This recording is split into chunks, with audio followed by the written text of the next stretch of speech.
This is how to trade the fair value gap in under 6 minutes. Let's go. So on screen on the left you can see a bearish pattern, and on the right you can see a bullish pattern.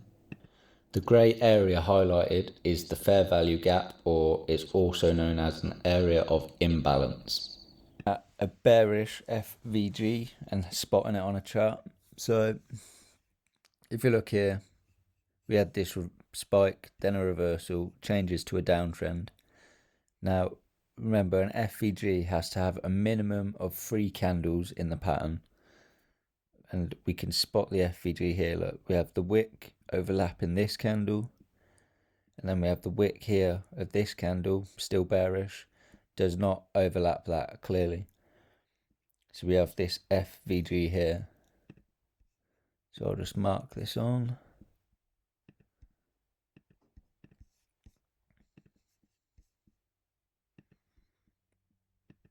That gap there is the FVG, or area of imbalance.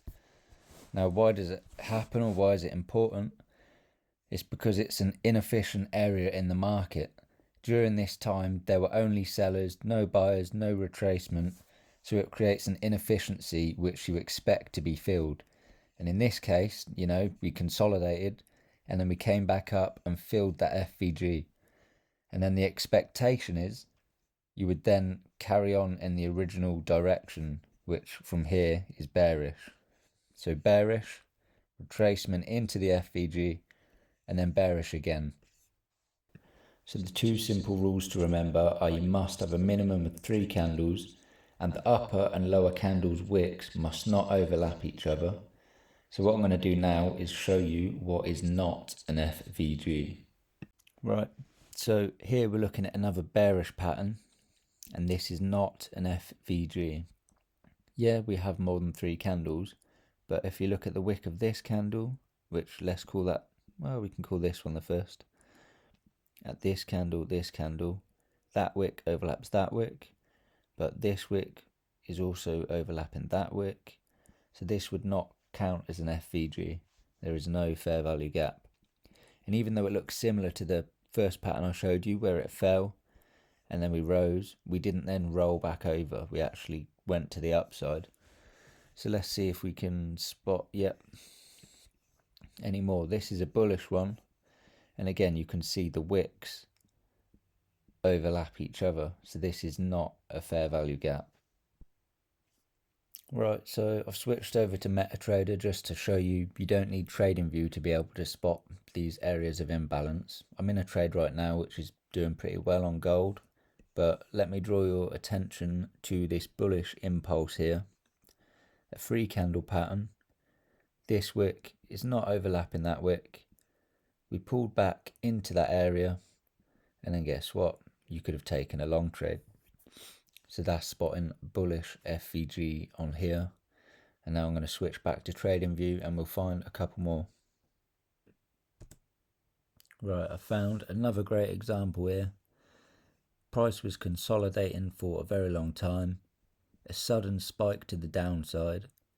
This is the 15-minute chart. Again, there's 4 candles here, but between this candle's low, the wick, and this one, same story again, FVG.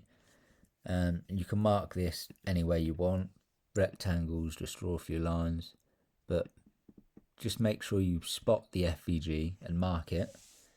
You then wait for a reversal, a retracement back into that area, you know, and make sure you trade with a good risk to reward. So let's set it up how we would. You'd ideally want to be at least 50% of the way into this FVG, and that's pretty much bang on. If it can retrace further, you're going to get a better risk to reward. So let's say you enter there, stops. Depending on how you trade, it can be a certain amount of pips. If there was a recent high here, you could have a stop there, but really you'd just be looking at a 2-to-1 risk to reward, which would have been that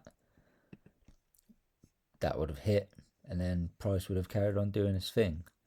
So another great example there. To recap on how you trade the FVG: identify the trend, we had a pullback here. If you were to go on the shorter term time frame, this is a 1 hour chart, but let's say you're on 5 minute, that would be a downtrend. We've then reversed again. We had a bullish impulse, 3 candle pattern.